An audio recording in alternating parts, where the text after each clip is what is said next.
Pagi itu udara masih lembab ketika Tresno membuka pintu rumahnya. Cahaya matahari baru menyentuh atap-atap rumah di kampung, dan suara ayam berkokok terdengar bersahut-sahutan. Tresno menarik napas panjang. Sudah puluhan tahun ia menjalani rutinitas yang sama, bangun sebelum fajar, mempersiapkan ayam potong, lalu berkeliling kampung menjualnya. Dila, istrinya, sudah lebih dulu bangun. Wanita itu menyiapkan bungkusan plastik, menimbang potongan ayam, dan menata semuanya di gerobak kecil beroda dua. Wajah Dila selalu ramah, matanya jernih seperti orang yang ikhlas menerima hidup apa adanya.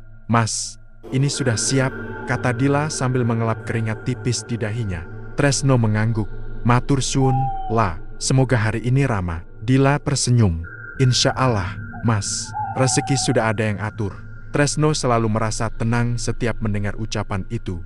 Hatinya menghangat. Ia mendorong gerobaknya yang sudah penuh muatan dan mulai berjalan menyusuri jalanan kampung. Sudah bertahun-tahun ia berkeliling seperti ini, dan hampir semua orang di kampung mengenalnya. "Wes Tekoyo, nomor," teriak Bu Siti dari kejauhan ketika melihatnya lewat. "Wes, Bu, monggo yen butuh ayam siger," jawab Tresno sambil tertawa kecil. Para pelanggan lama selalu menyapanya. Ada yang membeli dada, ada yang membeli sayap, ada yang hanya keluar rumah untuk ngobrol sebentar. Semua itu membuat Tresno merasa usaha kecilnya bukan sekadar mencari uang, tapi bagian dari hidup dan kebiasaan masyarakat di kampung itu. Namun, siang itu sesuatu membuat langkah Tresno berhenti. Di ujung jalan pasar kecil kampung, berdiri sebuah gerobak baru. Lebih besar, lebih bersih, catnya masih segar, bahkan berkilat terkena sinar matahari. Seorang pemuda berbadan tegap tampak sibuk menata potongan ayam di atas meja stainless steel. Benar besar bertuliskan "ayam potong segar, harga lebih hemat" tertempel mencolok di sampingnya. Tresno mengerutkan kening. "Iki opo maneh?" gumamnya. Beberapa warga sudah berkumpul di sekitar gerobak itu, terlihat penasaran. Tresno memperhatikan dari jauh. Pemuda itu mengenakan celemek hitam, senyumnya ramah, dan gerakannya lincah saat melayani pembeli. Di papan kecil di depan gerobak terpampang harga yang lebih murah dari harga yang biasa Tresno pasang. Tresno menelan ludah. Dadanya terasa sesak. Saat ia melanjutkan langkah dengan gerobaknya, beberapa pelanggan lamanya lewat begitu saja menuju pemuda baru itu. Ada yang tersenyum canggung ke arah Tresno, ada yang pura-pura tidak melihat. Sesampainya di rumah siang harinya, Tresno duduk terdiam di kursi kayu. Penjualan hari itu menurun, dan itu baru pertama kalinya terjadi dalam waktu yang sangat lama. "Mas, kok cepat muli?" tanya Dila lembut. Tresno tidak langsung menjawab. Ia menunduk, menatap lantai. "La piye, La? Saiki ono sing jualan ayam anyar. Gerobake luwih apik, wigane luwih murah. Wong-wong kabeh pada mrene." Dila terdiam sesaat lalu mencoba tersenyum menenangkan. "Mas, sabar. Sing jenenge usaha, mesti ono wae saingan. Ora usah kakean mikir. Mungkin besok wes normal maneh." Tresno menggeleng pelan. "Ora gampang, La. Aku wes puluhan tahun keliling kene. Saiki, wong-wong langsung pindah." Malam hari, Tresno tidak bisa tidur. Ia hanya memandangi plafon sambil memikirkan gerobak baru itu, memikirkan wajah pemuda yang tampak begitu percaya diri melayani pembeli. Entah kenapa Tresno merasa harga dirinya diremehkan. Seperti semua kerja kerasnya selama ini tidak ada artinya lagi. Keesokan harinya keadaan tidak jauh berbeda. Pembeli Tresno makin sedikit. Bahkan ada pelanggan langganan yang dulu setiap pagi selalu membeli setengah kilo ayam darinya, kini berjalan melewatinya dan menuju gerobak baru itu sambil tersenyum malu-malu. Tresno merasa dadanya seperti ditusuk. Pemuda itu kemudian menghampiri Tresno dengan ramah. "Pak, maaf ya kalau saya ikut jualan di sini. Namaku Gilang. Baru mulai usaha." Tresno mengangguk seadanya, tapi hatinya tidak tenang. "Semoga kita sama-sama laris ya, Pak," tambah Gilang dengan senyum polos. Senyum itu, entah kenapa, membuat Tresno merasa lebih panas. Ada sesuatu yang mengganjal di hatinya, perasaan terancam, iri, sekaligus marah. Apalagi saat melihat betapa cepatnya Gilang menarik perhatian warga. Malam ketiga Tresno masih tidak bisa tidur. Ia duduk di ruang tamu, menatap kegelapan, mendengarkan suara jangkrik di luar rumah. Dila menghampirinya, membawa segelas teh hangat. "Mas, ojo dipikir terus. Mengko malah sakit," kata Dila lembut. Tresno menggenggam gelas itu, tapi tidak meminumnya. Aku rai aso nerimu, lah. Saklawas aku sing jualan kene. Kok yo pas dia datang, langsung ramah. Ketok aneh.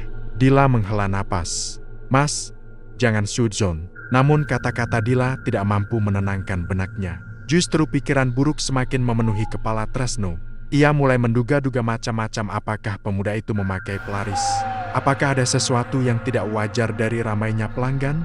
Hari-hari berikutnya membuat Tresno semakin tertekan. Setiap kali ia mendorong gerobaknya, ia melihat kerumunan yang semakin besar di gerobak Gilang.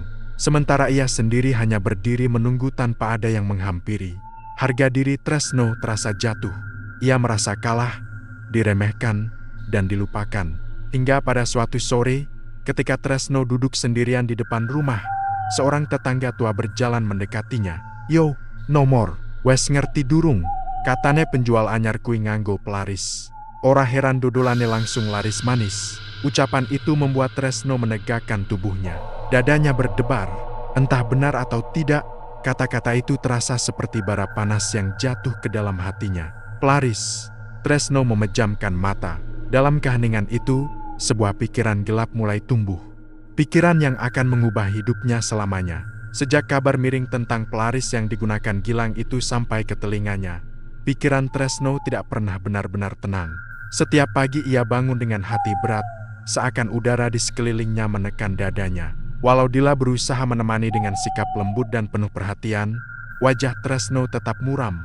Hari itu, seperti biasa, Tresno mendorong gerobaknya keluar dari rumah. Roda gerobak berderit kecil, bunyinya seperti mengingatkan betapa kosongnya dagangan yang akan ia bawa pulang di sore hari nanti. Di jalanan kampung, orang-orang masih menyapanya dengan ramah. Tapi Tresno merasa tatapan mereka berbeda. Ada rasa canggung, rasa kasihan, atau mungkin sekadar tidak ingin terlibat dalam persaingan yang sedang terjadi. Tresno mencoba tersenyum setiap kali ada yang menyapa, tetapi dalam hatinya ia merasa terkikis sedikit demi sedikit. Ketika ia mendekati area pasar kecil, suara riuh langsung terdengar. Ia bahkan belum melihat gerobak Gilang, tapi tahu betul keramaian itu berasal dari sana. Anak-anak berlarian, ibu-ibu berkumpul sambil tawar-menawar, dan suara Gilang yang lantang tapi ramah terdengar samar-samar. Tresno mempercepat langkah, lalu berdiri dari kejauhan. Kerumunan itu membuatnya seperti sedang menonton sesuatu yang tidak seharusnya ia lihat. Semakin lama ia memperhatikan, semakin terasa sesak di dadanya. Mas Tresno, panggil seseorang. Tresno menoleh. Bu Darmi, pelanggan lama, berdiri sambil membawa plastik belanjaan. Walah, Bu Darmi, bade tumbas ayam, tanya Tresno mencoba terdengar ceria. Bu Darmi tersenyum kikuk. Barangku niki sampun tumbas tengkana. Gilang, maaf yo, mas, lagi promo katanya. Tresno tersenyum kaku. Ora napa-napa, Bu, monggo. Namun saat Bu Darmi pergi, senyum itu lenyap sepenuhnya. Ia menutup wajah dengan tangannya sebentar. Rasanya harga dirinya diinjak-injak tanpa belas kasihan. Siang hari Tresno pulang dengan hasil yang jauh lebih buruk dari sebelumnya. Hanya sedikit potongan ayam yang laku. Sesampainya di rumah, ia meletakkan gerobak dengan kasar hingga membuat suara keras. Dila keluar dari dapur dengan wajah terkejut.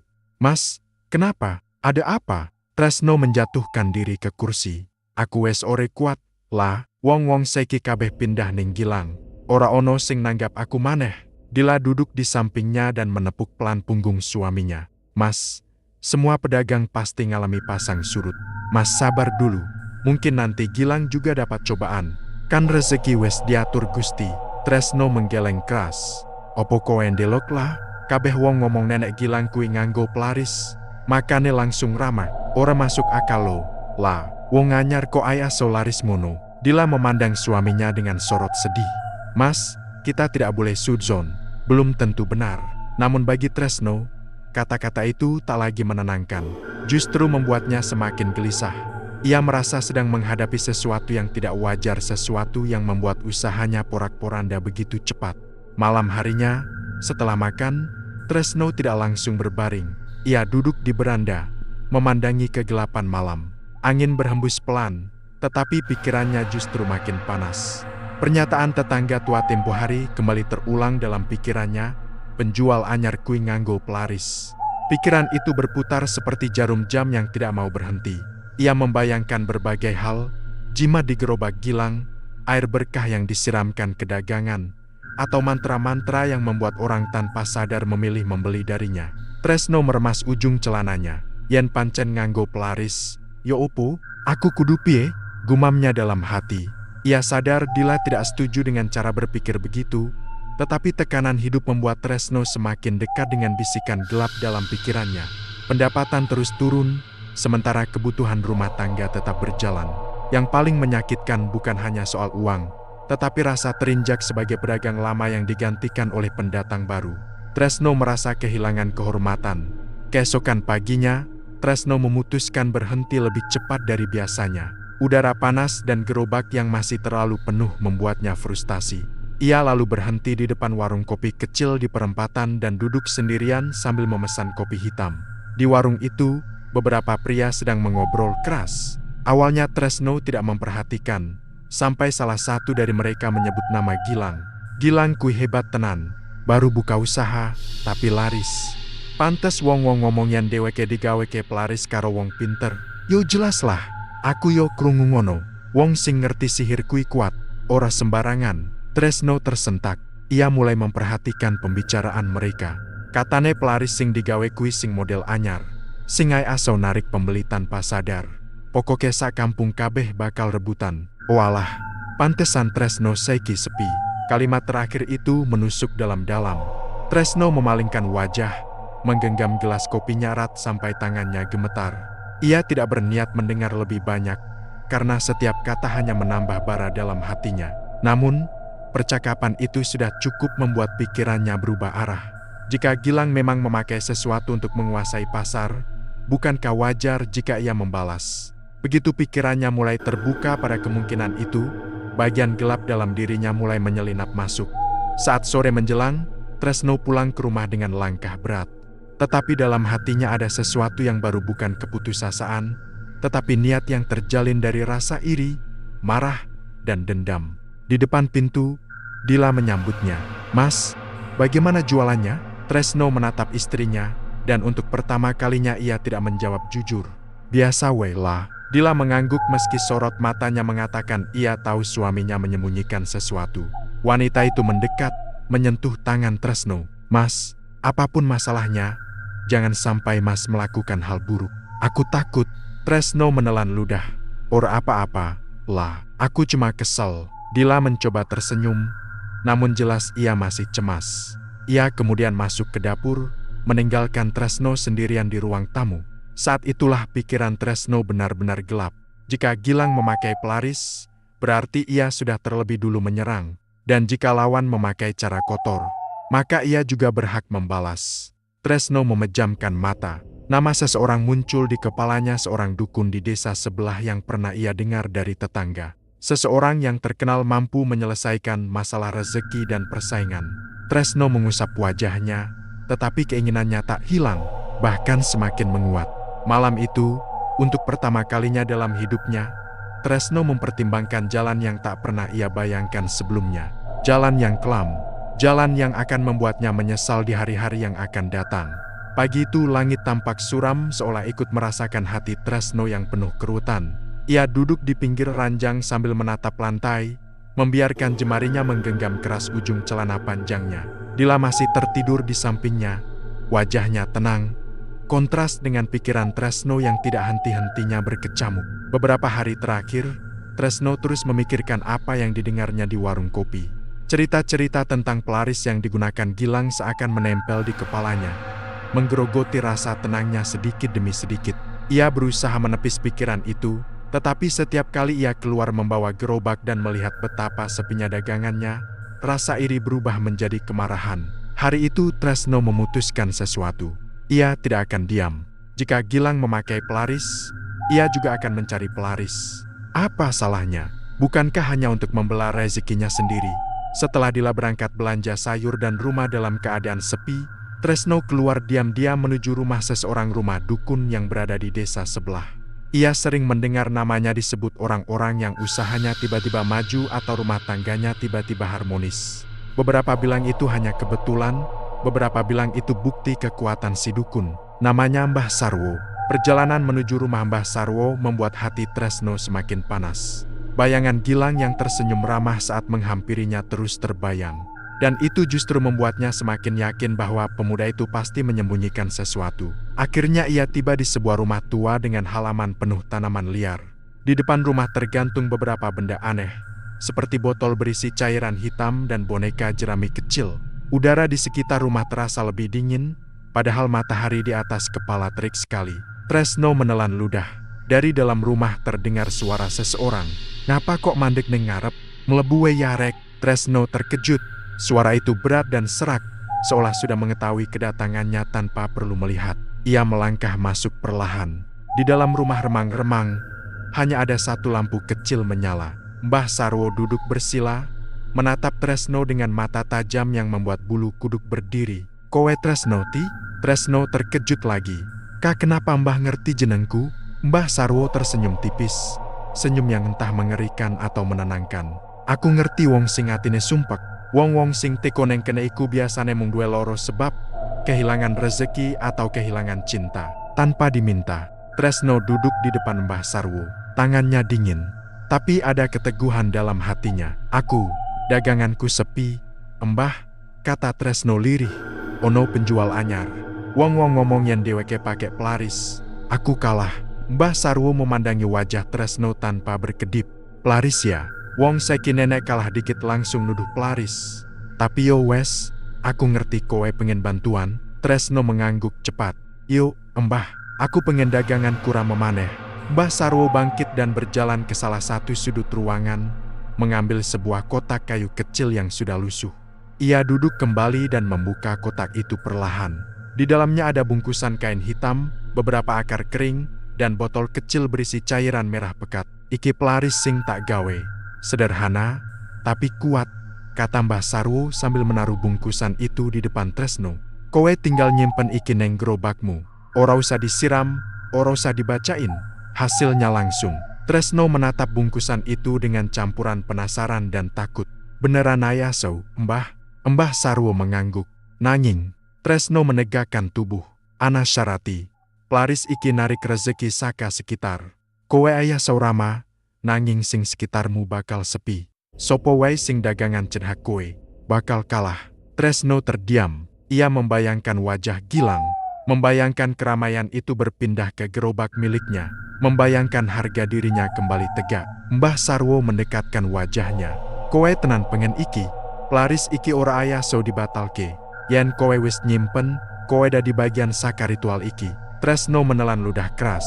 Tetapi bayangan dagangan sepi selama berhari-hari membuat hatinya makin gelap. "Yo, Mbah, aku gelem." Mbah Sarwo tersenyum lebar, lalu mengikat bungkusan itu dengan tali merah sebelum menyerahkannya ke tangan Tresno. Namun begitu bungkusan itu menyentuh telapak tangannya, Tresno merasakan hawa dingin menjalar ke lengan.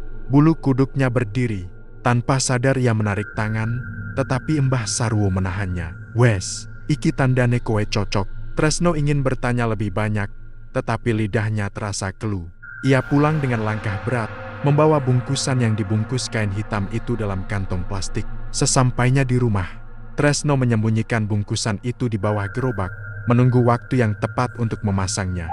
Dila tidak curiga apa-apa karena Tresno pulang lebih cepat dan langsung beralasan bahwa ia ingin beristirahat. Namun malamnya, saat Dila sudah tidur, Tresno keluar diam-diam ke halaman belakang. Ia mengambil bungkusan itu, menatapnya lama. Dalam hatinya ada rasa takut, tetapi dendamnya lebih besar. Ia merasa inilah satu-satunya cara untuk mengembalikan hidupnya seperti semula. Dengan tangan gemetar, Tresno membuka sedikit kain hitam itu. Aroma tajam langsung menyeruak, aroma seperti tanah basah bercampur darah. Tresno menahan napas. Kemudian ia memasukkan pelaris itu ke bagian bawah gerobak, seperti yang diperintahkan Mbah Sarwo. Saat ia selesai, angin malam tiba-tiba bertiup lebih keras. Pohon mangga di belakang rumah bergoyang tanpa alasan. Suara burung hantu terdengar dari kejauhan. Tresno merinding, tetapi ia memaksa dirinya kembali masuk ke rumah. Ia berbaring di samping Dila. Wanita itu tidur dalam posisi memeluk lengan suaminya, seolah sedang melindungi seseorang yang tersesat. Tresno menatap wajah istrinya yang damai, dan tiba-tiba merasa bersalah. Namun, rasa bersalah itu segera dikalahkan oleh suara dalam hatinya. Aku melakukan ini demi keluarga, demi masa depan, demi harga diriku. Dengan pikiran itu, Tresno menutup mata. Tanpa ia sadari, hari itu adalah awal dari kegelapan panjang yang akan menyelimuti hidupnya. Pelaris yang ia pilih bukan hanya akan menarik rezeki, tetapi juga akan menarik sesuatu yang jauh lebih berbahaya. Sejak Tresno meletakkan pelaris dari Mbah Sarwo di bawah gerobaknya, suasana rumah terasa berbeda. Dila memang tidak tahu apa yang dilakukan suaminya, tetapi naluri seorang istri membuatnya merasa ada yang tidak biasa. Tresno menjadi lebih pendiam, lebih banyak melamun, dan sering terbangun tengah malam hanya untuk duduk di ruang tamu, sambil menatap kosong ke arah pintu. Namun hari-hari berikutnya membawa perubahan yang membuat Tresno semakin yakin bahwa ia telah melakukan hal benar. Pada pagi ketiga setelah pelaris dipasang, dagangan Tresno tiba-tiba laku keras. Pelanggan yang sebelumnya lebih memilih membeli di tempat Gilang kini kembali mendekatinya. "Aduh Mas Tresno, ayamnya kok enak banget hari ini." "Sigo tenan," ujar Bu Indah sambil tersenyum lebar. Tresno hanya mengangguk. Ada rasa lega, tapi juga rasa takut yang samar. Ia tahu betul bahwa kembalinya para pelanggan ini bukan hal alami. Ada kekuatan lain yang bekerja, kekuatan yang ia sendiri tidak sepenuhnya mengerti. Di sisi lain, gerobak Gilang justru terlihat semakin sepi. Tidak ada lagi kerumunan, tidak ada ibu-ibu yang mengobrol sambil menawar. Beberapa orang lewat hanya melirik dan langsung pergi. Tresno memperhatikan dari kejauhan, dan ia melihat Gilang berdiri lesu sambil memegang dahinya. Pemuda itu tampak pucat, matanya sayu, seolah sedang menahan rasa sakit yang tidak terlihat dari luar. Tresno menelan ludah. Apa benar? Semua ini gara-gara pelaris itu, pikirnya. Namun, sebelum rasa bersalah menyentuh hatinya, suara lain membisik, "Iki balasan sing adil. Deweke sing mulai duluan." Tresno menghela napas berat dan melanjutkan jualannya. Namun rezeki yang tiba-tiba datang itu tidak bertahan lama tanpa konsekuensi. Pada malam keempat, Tresno terbangun dari tidur karena mendengar suara seperti benda diseret di dapur. Krak, krak, krak. Ia membuka mata perlahan. Dila tidur nyenyak di sampingnya, sama sekali tidak terganggu. Dengan hati-hati Tresno bangkit dari ranjang dan berjalan perlahan menuju ruang tengah. Rumah itu gelap, hanya diterangi cahaya bulan yang menembus dari jendela. Namun suara itu masih terdengar. Krak, krak. Tresno berhenti di depan dapur. Tangannya gemetar saat ia meraih saklar lampu. Ketika lampu menyala, suara itu langsung berhenti. Tidak ada siapa-siapa, tidak ada apapun yang berpindah. Namun, anehnya, lantai dapur terlihat basah. Seperti ada jejak langkah kecil penuh lumpur. Jejak itu menuju ke arah pintu belakang, lalu menghilang begitu saja. Tresno menelan ludah keras. "Apa iki?" gumamnya pelan. Ia mematikan lampu lagi dan kembali ke kamar, berusaha menganggap semua itu hanya halusinasi. Tapi hatinya tahu, sesuatu telah masuk ke rumahnya. Keesokan harinya dagangannya kembali laris.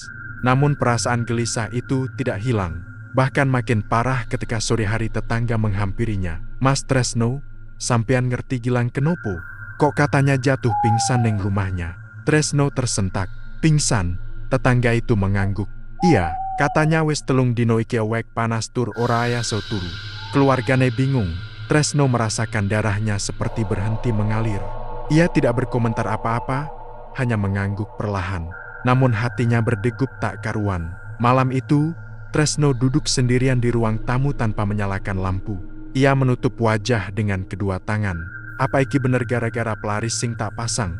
Ia tidak sempat menyelesaikan pikirannya karena mendengar ketukan pelan di pintu. Tok, tok, tok. Tresno terdiam. Jam sudah menunjukkan pukul 1 dini hari. Siapa yang datang sepagi itu? Tok, tok, tok. Ketukannya pelan, tetapi terdengar jelas dan ritmis.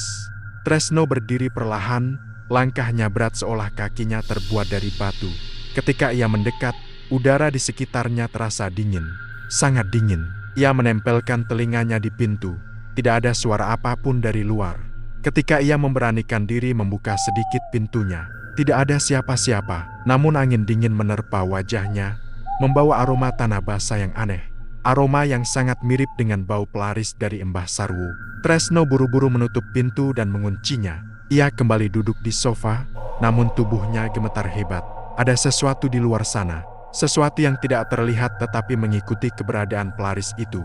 Pagi berikutnya, Tresno memutuskan kembali ke rumah Mbah Sarwo. Ia tidak lagi ingin semua ini. Ia ingin menarik kembali pelarisnya. Ia ingin hidupnya normal kembali. Namun ketika ia tiba di halaman rumah Mbah Sarwo, suasana terasa lebih aneh dari sebelumnya. Angin berputar-putar di halaman, membuat dedaunan menari tanpa arah. Udara terasa berat, seolah mengandung bisikan yang tidak terdengar jelas. Tresno mengetuk pintu. Tok, tok, tok. Tidak ada jawaban. Ia mengetuk lagi, lebih keras. Tok, tok, tok. Tetap tidak ada yang menyahut. Saat Tresno akan pergi, suara khas Mbah Sarwo terdengar dari dalam rumah. Ngogoleke opo maneh, nomor. Tresno membalik badan. Mbah Sarwo berdiri di depan pintu dengan senyum yang lebih lebar dari biasanya. Wajahnya tampak lebih pucat, matanya lebih gelap. Mbah, aku pengen membatalke pelaris kemarin. Aku ngerasakne aneh-aneh ning omah. Aku ora kuat. Mbah Sarwo tertawa pelan. Tawa itu tidak wajar. Tresno, kowe wis melebu gerbang sing ora aya so metu maneh. Pelaris iku ora mung narik rezeki, tapi narik energi liyane. Kowe sing nindakake ritual, kowe sing kudu neruske. Tresno menggeleng cepat. Aku ora ngertiin akibatnya ngono, Mbah. Terlambat ngerti, jawab Mbah Sarwo dingin. Saiki sing aya so bantu kowe mung satu, ngeluluske ritual terakhir. Tresno menatapnya dengan wajah ketakutan. Ritual terakhir? Mbah Sarwo mengangguk pelan. Iki ritual kanggo mateni rezeki lawanmu. Yen wes rampung, kowe aya so turu tenang. Tresno menelan ludah. Mateni, rezeki, ngigih. Mbah Sarwo mendekat, mengangkat tangannya. Ujug-ujug rezekine matiku tegas sawong iku ora aya seusaha meneh. Awakmu bakal aman. Tresno terdiam. Apa yang dimaksud tidak bisa usaha lagi? Apa itu berarti gilang akan pikiran itu membuatnya merinding? Cepat, suruh iki wayah sing pas, kata Mbah Sarwo sambil membawa keluar sebuah botol kecil berisi benda seperti paku berkarat. Iki kanggo ritual santet rezeki. Tresno mundur selangkah. Mbah, iki wis kelewatan. Namun Mbah Sarwo menatapnya dengan mata yang sangat gelap. Kowe wis ngangeni kekuatan sing ora aya so dibalike. Yen ritual iki ora diteruske, sing ketiban balike kowe dhewe. Tubuh Tresno langsung lemas. Ia sadar dirinya telah membuka pintu yang tidak seharusnya dibuka. Ia telah menari terlalu jauh di dalam kegelapan. Dan kini, ia tidak tahu bagaimana keluar lagi. Sejak pulang dari rumah Mbah Sarwo, pikiran Tresno berkecamuk tak karuan. Kata-kata sang dukun terus terngiang seperti gema yang tak mau hilang dari kepalanya. Yen ritual iki ora diteruske, sing ketiban balike kowe dhewe. Ancaman itu membuat tubuh Tresno gemetar.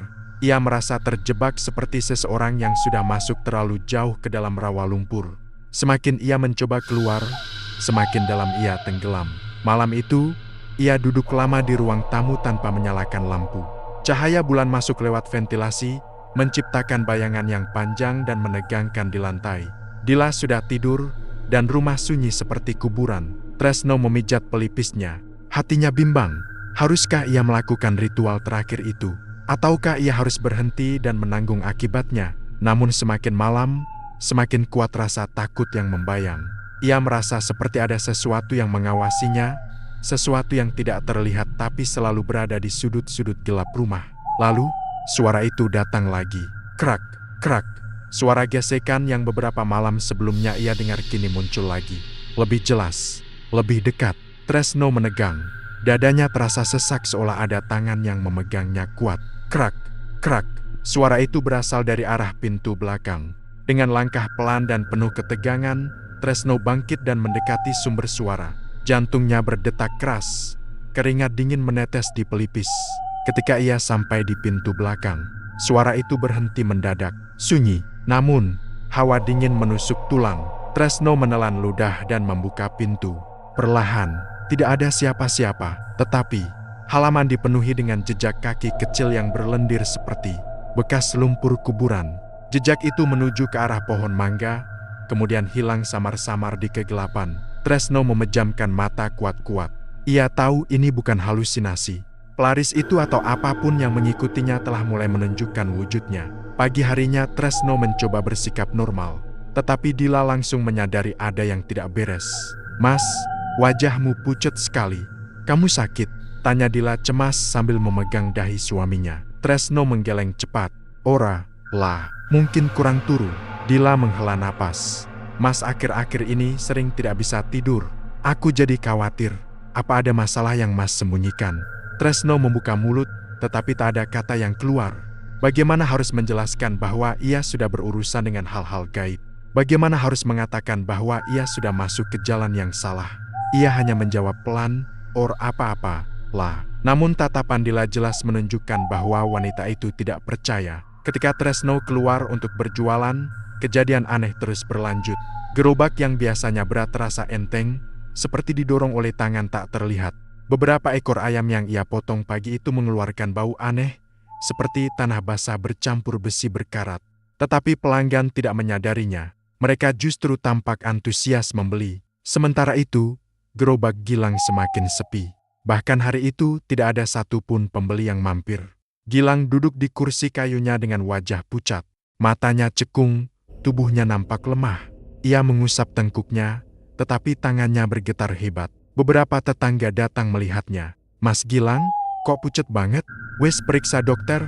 Gilang hanya menggeleng sambil tersenyum tipis. Namun jelas ia sudah kehabisan tenaga. Tresno memperhatikan itu dari kejauhan, dan dadanya terasa seperti diremas. Ia tidak menyangka akibatnya akan separah ini. Namun di tengah rasa bersalah itu, suara Mbah Sarwo terus terngiang, "Yan ritual ora diteruske. Santete Bali."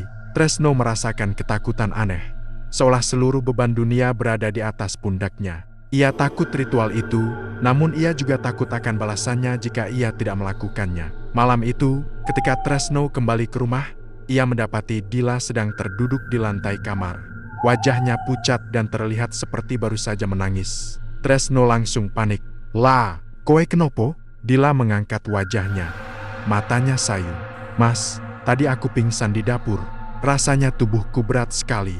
Seperti ada yang menarik. Dan tadi aku melihat sesuatu di belakang rumah." Tresno membeku. Bunda ngelihat apa?" Dila menelan ludah. "Ada bayangan kecil, kayak anak-anak. Tapi jalannya aneh. Dia lihat aku, lalu hilang." Tubuh Tresno langsung merinding. Dila menggenggam tangan suaminya. "Mas, aku mohon, kalau Mas lagi menghadapi sesuatu, bilang ke aku. Jangan diam. Aku takut ada yang Mas sembunyikan." Tresno ingin mengaku. Sangat ingin. Namun lidahnya terasa terkunci. Rasa takut terhadap ancaman Mbah Sarwo lebih besar daripada keberaniannya mengakui semuanya kepada Dila. Ia hanya bisa berkata, "Or apa-apa, lah, mungkin kowe kecapekan." Namun tatapan Dila menunjukkan bahwa ia tidak percaya lagi. Sejak kejadian itu, keadaan semakin memburuk. Dila mulai sering sakit kepala. Tubuhnya mudah lemas dan wajahnya pucat setiap pagi. Bahkan tidur pun sering gelisah, seperti mimpi buruk menghantuinya. Tresno panik. Ia tidak menyangka santet itu bisa memengaruhi keluarganya sendiri. Suatu malam, ketika Tresno sedang mengambil air minum, ia melihat sesuatu di ruang tamu. Bayangan hitam kecil berlari ke sudut ruangan, kemudian menghilang. Tresno terbelalak, gelas yang ia pegang jatuh pecah. Ia tahu, santet itu mulai balik, dan ini baru permulaan. Keesokan harinya, seorang kiai tua, Kiai Karim, kebetulan lewat di depan rumah. Melihat Dila duduk lemas di teras, kiai itu berhenti. "Bu Dila, sampeyan kok pucet? Kulo andelo kados wonten sing lebeti omah niki." Tresno tersentak. "Maksudipun, Yai?" Kiai Karim memejamkan mata sejenak, seperti merasakan sesuatu. "Wonten energi peteng sing muter-muter neng saoman jenengan. Iki akibat sakalaku sing ora suci. Sing nindakake kudu cepet-cepet sadar. Yen ora, akibat bisa luwih abot." Tresno merasa dadanya seperti diremas kuat. Ia mencoba mengelak. "Kami, orang ngapa-ngapa, Yai." Namun kiai itu menatapnya dalam. "Tresno, rezeki ora butuh dijaga nganggo cara kotor. Yen wes melebu jalur peteng, sing disasari ora cuma lawanmu, tapi keluargamu." Tresno membuang pandangan. Tidak ada yang perlu dijelaskan. Kiai itu sudah tahu. Dila memandang suaminya. Sorot matanya penuh ketakutan. "Mas Tresno, apa maksud Kiai?" Tresno tidak menjawab. Kiai Karim menunduk, lalu berkata, "Mas Tresno, apa sing jenengan lakoni iki bisa mateni rezeki wong liya, tapi sing luwih ngeri, bisa matenin jenengan dewe." Kata-kata itu membuat Tresno goyah, sangat goyah, karena ia sadar satu hal, ia tidak hanya sedang menyakiti Gilang, ia sedang merusak keluarganya sendiri, dan badai yang ia buka baru mulai menunjukkan giginya. Sejak kedatangan Kiai Karim, suasana rumah Tresno tidak lagi sama. Dila semakin sering menatap suaminya dengan rasa curiga. Ia tahu Tresno sedang menyimpan rahasia besar, tetapi tidak tahu apa. Tubuhnya semakin lemas, tidur tidak nyenyak, dan tiap malam ia merasa seperti ada anak kecil yang berlari-lari di sekitar kasur. Sementara Tresno, setiap malam ia tidak bisa tidur. Hatinya bimbang, pikirannya seperti ditarik kedua arah yang berlawanan. Di satu sisi, ia ingin menghentikan semua ini. Ia ingin keluarganya kembali tenang, ingin bisa menatap Dila tanpa rasa bersalah. Di sisi lain, rasa takut terhadap ancaman Mbah Sarwo membuat tubuhnya gemetar setiap kali ia mencoba memikirkan jalan keluar. Malam itu, sekitar jam 1 dini hari, Tresno duduk sendirian di ruang tengah. Lampu sengaja dimatikan, hanya cahaya bulan yang masuk tipis-tipis dari sela jendela. Ia memandang lantai kosong, namun pikirannya penuh bayangan. Tiba-tiba, krak, krak, suara itu muncul lagi, lebih jelas, lebih dekat. Tresno menoleh, dan kali ini ia melihatnya. Di sudut ruangan, muncul sosok kecil, tubuhnya menghitam seperti arang, matanya merah menyala seperti bara api. Rambutnya acak-acakan dan wajahnya seperti anak kecil yang lama terkubur di tanah. Sosok itu berdiri, memandang langsung ke arah Tresno. Tresno tersentak dan jatuh terduduk, tubuhnya bergetar hebat. "Pergi, pergi," teriaknya dengan suara serak. Namun sosok itu tidak bergerak, hanya tersenyum. Senyum yang aneh, seperti senyum yang tidak seharusnya ada di wajah anak kecil. Dan dalam sekejap, sosok itu menghilang. Tresno tidak tahan lagi. Ia bangkit, mengambil jaket dan sandal, lalu keluar rumah tanpa berpikir panjang. Malam itu juga, ia memutuskan pergi menemui Mbah Sarwo. Dengan napas tersengal, ia tiba di rumah dukun itu. Rumah itu gelap dan hanya diterangi lampu minyak yang menggantung di teras. Pintu terbuka sedikit, seperti memang menunggunya datang. Tresno melangkah masuk. Aroma dupa dan daun-daunan terbakar memenuhi ruangan sempit itu. Mbah Sarwo duduk bersila, matanya terpejam, seolah sudah tahu Tresno akan datang. "Kowe teko," ucapnya tanpa membuka mata. Tresno gemetar. "Mbah, saya ora kuat. Saya ora bisa terus ke iki. Dila sakit. Saya ketakutan. Tolong hentikan, Mbah." Mbah Sarwo membuka matanya perlahan. Sorot matanya seperti menembus dada Tresno. "Hentikan?" Suaranya serak. "Tresno, iki laku sing wes kowe pilih. Pelari sing kowe jaluk butuh tumbalan, butuh pangrampungan. Yen ora diteruske, sing mlebu bakal bali. Dan sing ketiban balike ora mung kowe, nanging keluargamu." Tresno menelan ludah. "Tapi Mbah, aku gak mau lanjut. Aku siap nampa akibat, asal keluargaku aman." Mbah Sarwo menggeleng pelan. "Ora aya so dibalike gampang, Tresno. Sing kowe undang dudu sembarang makhluk. Lan dheweke wes ngrasakake omahmu nyaman." Jantung Tresno terasa berhenti sejenak. Apa maksudnya? "Mbah?" Mbah Sarwo berdiri perlahan, mengambil kendi berisi air hitam pekat. Ia mencelupkan jarinya ke dalam air itu, kemudian meneteskan sedikit ke lantai. Setetes air itu langsung mengeluarkan asap tipis. "Hantu sing tak kirim kanggo nyerang pesaingmu," kata Mbah Sarwo lirih.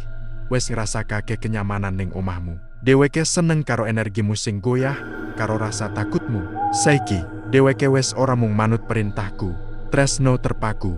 Dadanya seperti ditusuk ratusan jarum. "Artin, makhluk itu bisa nyerang siapa saja." Mbah Sarwo menatapnya tajam. "Sopo wae sing dekat karo kowe, lan seki, sing paling rentan yaiku bojomu."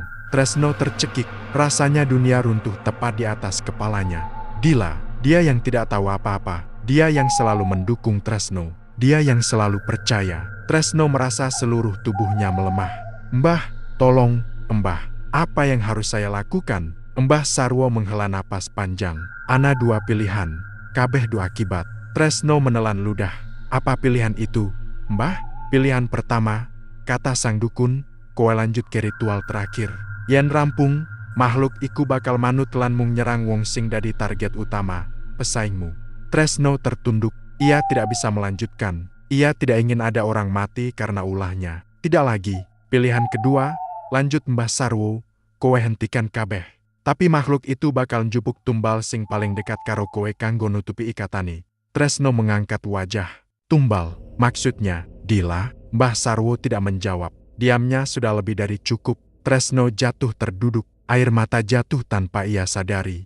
Tidak, Mbah, tolong, jangan sampai Dila. Namun dukun itu hanya memandangnya iba. Tresno, iki risiko sakalaku peteng. Kowe wis milih melebu, lan seki kudu milih metu nganggo korban, utawa neruske nganti rampung. Tresno ingin berteriak, ingin memaki dirinya sendiri, ingin menghancurkan semuanya. Namun suaranya tercekat di tenggorokan. Ia memegang kepalanya, tubuhnya bergetar keras.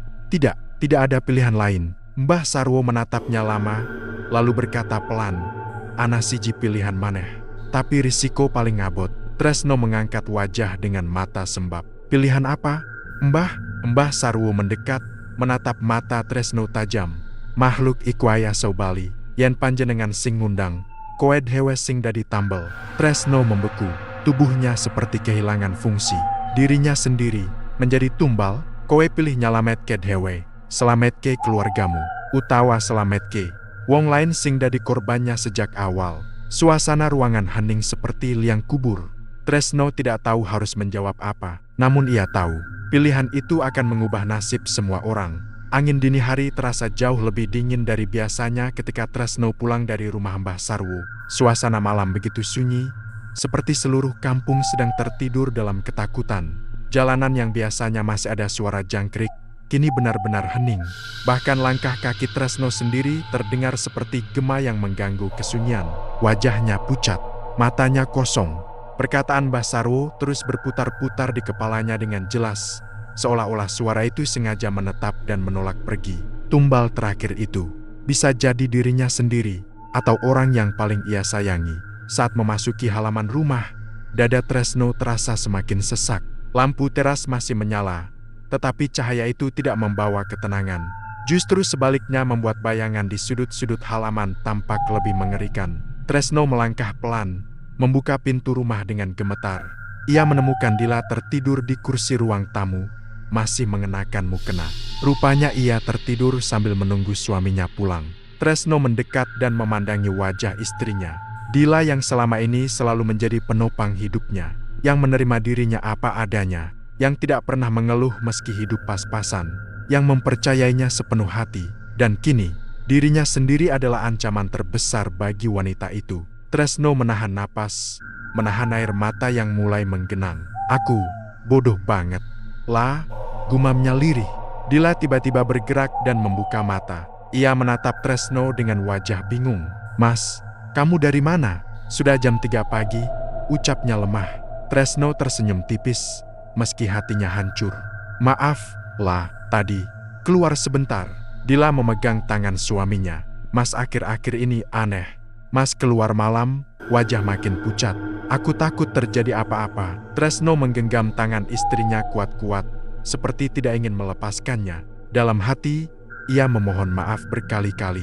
"Semua baik-baik saja, lah," jawabnya, walau dirinya sendiri tahu itu bohong. Pagi tiba, namun cahaya matahari tidak membuat keadaan lebih baik. Dila bangun dengan tubuh semakin lemah. Matanya sayu, kulitnya pucat, langkahnya goyah. "Mas, aku pusing banget," katanya sambil memegangi kepala. Tresno langsung panik. "Lah, ayo ke puskesmas." Dila menggeleng. "Nanti saja, mungkin cuma capek." Namun Tresno tahu ini bukan kelelahan. Ia tahu ini adalah tanda-tanda makhluk itu mulai mengambil haknya. Tresno membawa Dila ke kamar, menidurkannya perlahan. Ketika menutup pintu kamar, ia berdiri lama di depan pintu, menundukkan kepala. Rasa takut berubah menjadi rasa bersalah yang menusuk. Ia tidak bisa lagi menunda. Ia harus membuat keputusan. Namun keputusan apa? Menyelesaikan ritual terakhir dan membiarkan Gilang terpuruk, atau membiarkan dirinya sendiri mati demi menghentikan semuanya. Tresno mengusap wajahnya keras-keras, frustrasi. Ia berjalan mondar-mandir di ruang tamu seperti orang kebingungan. Tiba-tiba terdengar suara ketukan di pintu. "Tok, tok, tok." Tresno menoleh. Siapa yang datang sepagi ini? Ia membuka pintu perlahan. Di luar berdirilah Kiai Karim dengan wajah serius. "Assalamualaikum," ucap sang Kiai. Tresno cepat menjawab, "Waalaikumsalam." "Yai, ada apa?" Kiai Karim memandang langit sejenak, lalu menatap wajah Tresno dalam-dalam. "Omah iki wes kebak energi peteng," ucapnya lirih. "Aku aya song rasa kake jarak cuma sak langkah." Napas Tresno tertahan. "Yai, tolong saya bingung, Yai." Sang kiai masuk tanpa diminta. Ia berjalan pelan ke ruang tamu, seolah sedang merasakan sesuatu. Kemudian ia berkata, "Ana makhluk sing ngintili Tresno. Makhluk iki dulune dikirim. Tapi saiki wis metu kendali." Tresno terdiam. Tidak ada gunanya menutupi apapun. Kiai Karim sudah tahu. "Yai, aku salah. Aku iri. Aku takut rezeki hilang. Aku minta pelaris. Aku minta bantuan dukun," kata Tresno dengan suara bergetar. Kiai Karim mengangguk pelan, tidak marah namun sorot matanya dalam. "Tresno, nelongso tenan nasib wong sing kepengin cepet sugih nanging ora siap nampa akibat. Pelaris iku ora gratis. Tansa ana sing dibayar, entah kesehatan, kebahagiaan, utawa nyawa." Tresno menunduk penuh penyesalan. "Yai, Dila sakit. Aku takut makhluk itu nyerang dia." Kiai Karim menarik napas panjang. Wong sing paling cedhak karo Tresno, paling gampang diganggu. "Saiki aku ngerti kenapa istrimu terus drop." Tresno menahan air mata. "Yai, apa masih bisa diselamatkan?" Kiai Karim memejamkan mata sejenak, seperti sedang menakar sesuatu. "So, tapi Tresno kudu berani nampa akibat. Ora ana cara bersih kanggo busak santet sing wes melaku separuh. Sapa sing ngundang? Kudu tanggung jawab." Tresno terdiam. Kata-kata itu langsung menusuk ke hatinya. Tanggung jawab tidak selalu berarti memperbaiki keadaan. Terkadang, berarti menebus dengan dirinya sendiri. "Kowe dua jalan," lanjut Kiai Karim. "Ngusir makhluk iku kanthi nyediake tumbal sing dikarepne, utawa nutup ikatane nganggo nyawamu dhewe." Tresno merasa tanah di bawah kakinya runtuh. Dunia berputar, pikirannya kosong. "Tapi Yai, kalau saya mati, Dila bagaimana?" Kiai Karim menatapnya lekat-lekat. "Justru itu harga kesalahanmu. Kadang dosa besar memang ditebus dengan pengorbanan terbesar." Tresno menahan napas. Ia merasa seperti dicekik oleh keputusan yang tidak bisa dihindari. "Yai, ada cara lain tidak?" tanyanya dengan suara nyaris putus asa. Kiai Karim menggeleng pelan. "Tidak ada yang tanpa harga." Tresno diam, panjang dan mencekam. Hanya suara detak jam dinding yang terdengar, dan napas Tresno yang mulai bergetar. Akhirnya, setelah lama tenggelam dalam pikirannya, Tresno berkata lirih, Kalau saya memilih saya sendiri yang jadi tumbal, apa Dila benar-benar selamat?" Kiai Karim memandangnya lama, sangat lama. Lalu ia menjawab, "Insya Allah, iya." Selama Tresno ikhlas. Tresno memejamkan mata. Air matanya mengalir tanpa ia sadari. Ia tidak tahu bagaimana akhirnya hidupnya bisa sampai di titik ini. Ia hanya ingin rezeki lancar. Ia ingin dagangannya laris. Ia ingin bersaing dengan bersih. Tapi terjebak nafsu iri yang membutakan. Dan kini, ia harus membayar semuanya dengan nyawanya. Saat sore hari, Dila terbangun dari tidurnya. Ia memanggil Tresno pelan. Mas. Tresno datang ke kamar, dan Dila memandang suaminya dengan mata berkaca-kaca. "Aku mimpi aneh, Mas. Mimpi kamu pergi. Mimpi aku sendirian."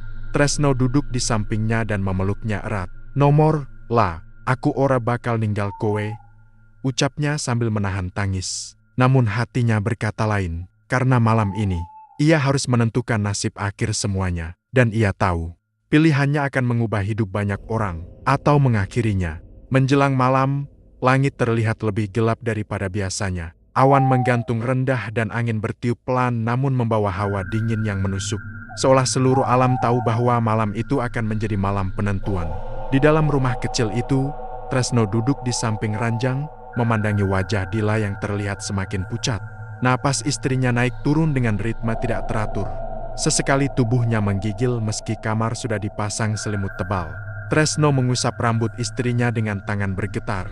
"Dila, aku minta maaf," gumamnya lirih, hampir tak terdengar. Sebentar lagi ia harus pergi. Sebentar lagi ia harus menghadapi makhluk yang ia undang sendiri.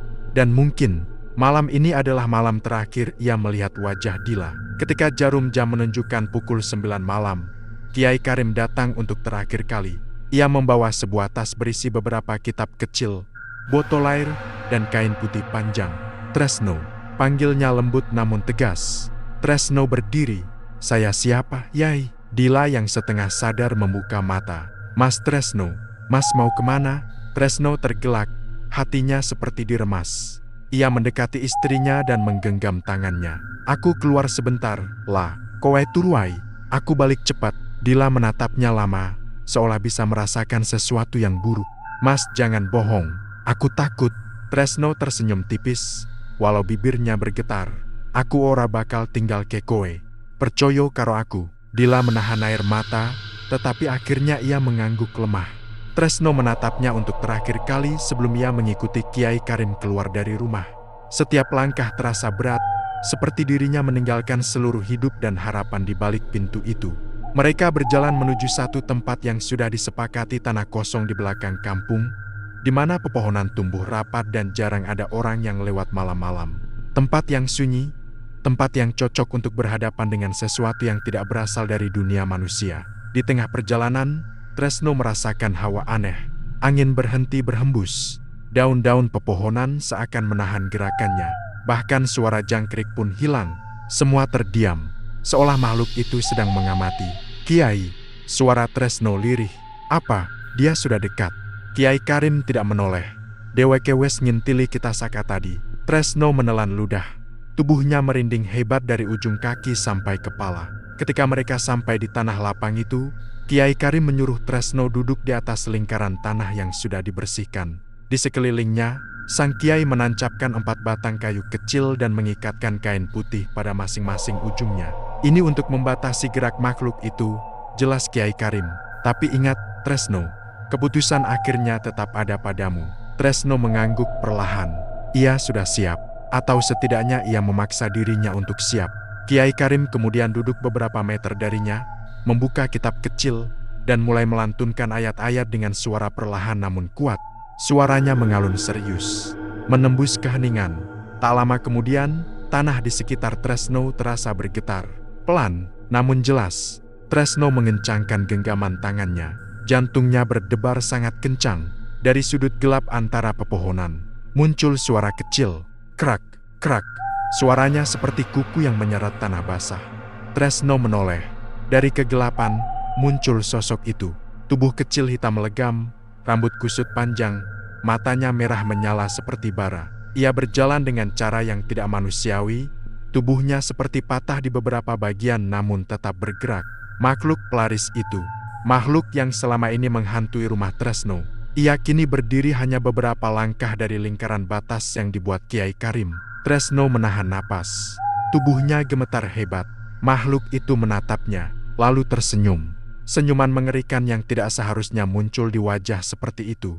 Kiai Karim menghentikan bacaannya. "Tresno, iki wayah. Wektu ngageh keputusan." Makhluk itu mendekat. Kepalanya miring seperti sedang memeriksa Tresno. Tresno memejamkan mata. Dalam hati ia memanggil nama Dila. "Dila, aku sayang kamu. Aku minta maaf. Ini semua salahku. Maafkan aku, karena malam ini aku harus pergi."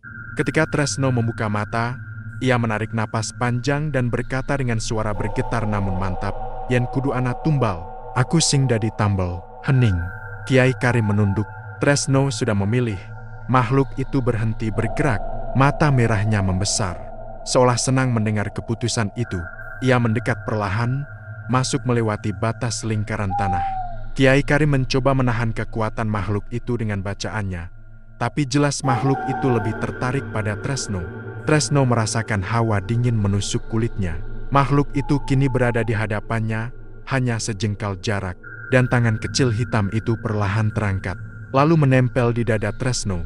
Dada Tresno langsung terasa seperti ditusuk ribuan duri. Tubuhnya melengkung menahan rasa sakit yang luar biasa. Napasnya tersengal, matanya terbelalak. "Aak," jerit Tresno, tetapi suaranya terdengar serak. Makhluk itu seakan menarik sesuatu dari tubuhnya. Cahaya samar keluar dari dada Tresno, sesuatu yang tidak berbentuk, namun jelas sangat penting. Energi hidupnya. Kiai Karim memegang kitabnya erat-erat, membaca lebih keras meski wajahnya tegang. "Tahan, Tresno, ojo nganti medot napas," teriaknya. Namun Tresno tahu, ini yang harus terjadi. Rasa sakit itu makin kuat.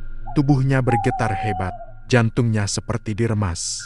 Dan dalam detik-detik terakhir, pikirannya hanya memunculkan satu sosok Kaudila. Wajahnya, senyumnya, ketulusannya. Tresno tersenyum tipis dalam kesakitan.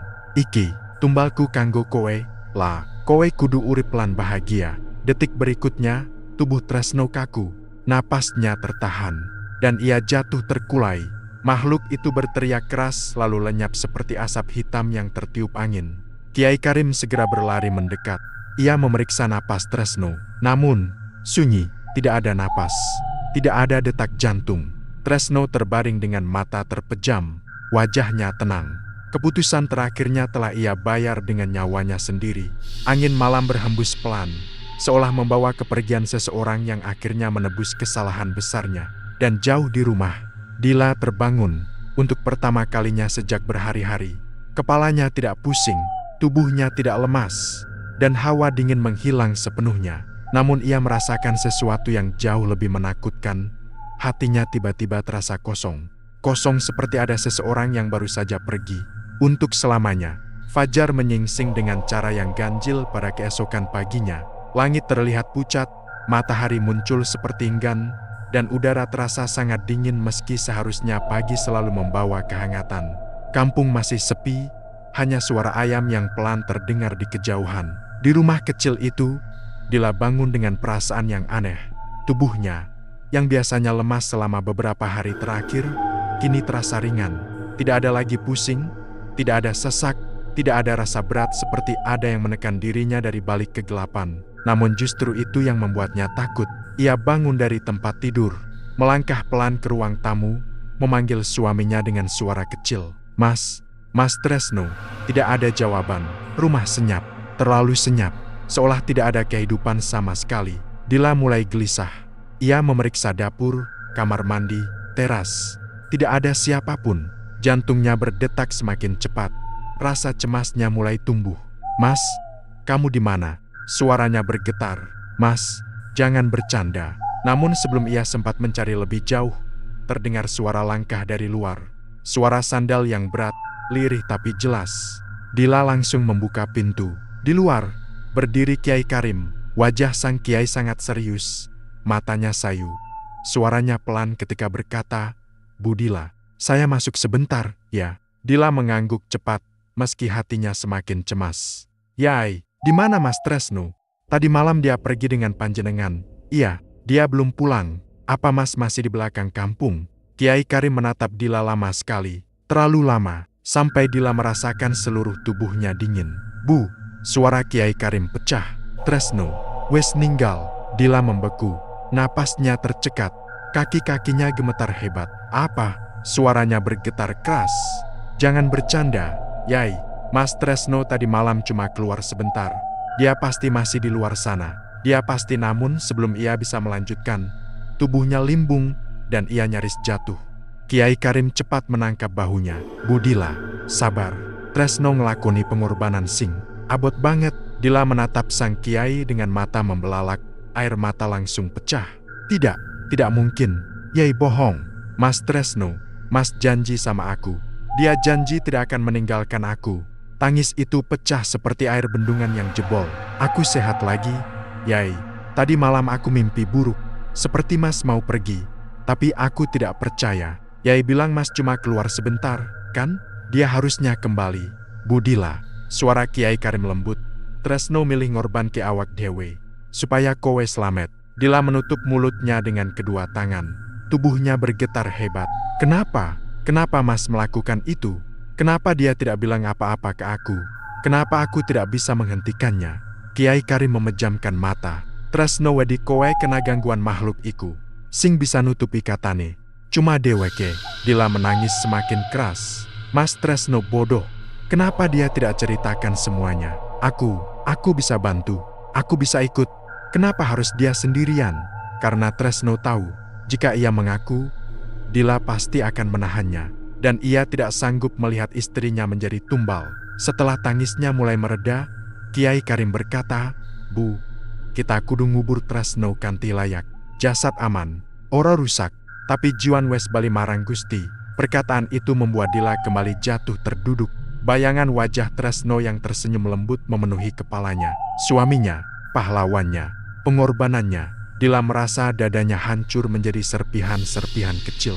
Pemakaman dilakukan diam-diam, hanya beberapa warga yang hadir. Tidak ada yang benar-benar tahu penyebab kematian Tresno. Mereka hanya berbisik-bisik, mencoba menebak. Tresno kecapekan mungkin sakit jantung. Kasihan, Dila masih muda. Hanya Kiai Karim dan Dila yang tahu kebenarannya. Ketika tanah terakhir ditaburkan, Dila memegang gundukan makam itu lama sekali. Jemarinya menggenggam tanah yang masih basah, sementara air mata terus menetes tanpa henti. "Mas, kenapa jalan hidup kita harus seperti ini?" bisiknya lirih. Angin berembus pelan, namun tidak membawa ketenangan. Hari-hari setelahnya, rumah terasa hampa. Dila sering bangun tengah malam, memanggil nama Tresno. Kadang ia merasa mendengar suara langkah kaki suaminya di dapur, atau suara batuknya yang khas. Namun setiap ia mengecek, hanya ada keheningan. Rasa bersalah menghantam dirinya setiap kali mengingat masa-masa sebelum ini. Betapa ia tidak tahu apa-apa, betapa ia tidak bisa mencegah, betapa ia seharusnya bisa lebih peka. Namun di sisi lain, tubuhnya yang kini sehat kembali menunjukkan satu hal, Tresno benar-benar telah membayar harga itu untuknya. Dan setiap kali menyadari itu, Dila menangis dalam diam. Beberapa minggu kemudian, penjual ayam baru Gilang datang ke rumah membawa bingkisan kecil. Wajahnya masih tampak pucat, tetapi jauh lebih baik dari sebelumnya. "Bu Dila, saya baru tahu kabar Mas Tresno. Innalillahi, saya turut berduka," ucapnya dengan suara pelan. Dila terdiam, hanya mengangguk. Ia tidak tahu harus bersikap bagaimana. Gilang melanjutkan, "Bu, akhir-akhir ini dagangan saya mulai ramai lagi. Saya tidak tahu kenapa dulu saya bisa tiba-tiba sakit parah. Tapi, saya cuma mau bilang, Mas Tresno orang baik. Saya yakin dia tidak ingin menyusahkan siapapun." Dila menunduk. Di dalam hatinya, ia menjerit, kalau saja kamu tahu apa yang sebenarnya terjadi." Namun ia tidak sanggup mengatakannya. "Terima kasih, Mas Gilang," jawabnya pelan. "Semoga usaha panjenengan lancar." Gilang mengangguk, "Amin. Dan, kalau Bu Dila butuh bantuan, saya siap. Sebagai sesama pedagang, dan sebagai teman Mas Tresno." Setelah Gilang pergi, Dila berdiri lama di depan pintu. Dadanya terasa sesak. Ternyata Tresno berjuang sendirian. Semua karena ia tidak ingin kalah, tidak ingin diremehkan. Namun akhirnya ia sadar bahwa cintanya pada keluarga jauh lebih besar daripada rasa iri dan ketakutan. Pada suatu sore, Dila pergi ke makam Tresno dengan membawa bunga melati kesukaan suaminya. Ia duduk di samping gundukan tanah itu, mengusap batu nisannya perlahan. "Mas, aku janji bakal terus hidup. Aku bakal terus jalanin usaha kita. Aku bakal jaga semua yang Mas tinggalkan. Tapi Mas," suaranya bergetar, "aku hanya berharap Mas tenang. Aku hanya ingin Mas tahu, aku maafin semua kesalahan Mas. Karena aku tahu, apapun yang Mas lakukan, semua demi aku." Air mata menetes lagi, namun kali ini tidak selebat sebelumnya. "Aku sayang Mas, dan aku akan selalu sayang." Angin sore berhembus lembut, seolah membelai wajahnya. Dan untuk pertama kalinya sejak kepergian Tresno, Dila merasa sosok itu benar-benar sudah pergi. Bukan hilang, bukan terlupakan, tapi pergi dengan damai. Malam itu, sebelum tidur, Dila menatap foto mereka berdua di meja kamar. Foto ketika mereka pertama kali membuka usaha kecil-kecilan bertahun-tahun lalu. Wajah Tresno dalam foto itu tersenyum lebar, penuh harapan. Dila menyentuh bingkai foto itu dengan lembut. "Selamat tinggal, Mas Tresno." Lampu dimatikan, dan dalam gelap yang tenang, hanya satu hal yang tersisa, cinta yang tetap tinggal, meski orangnya telah tiada.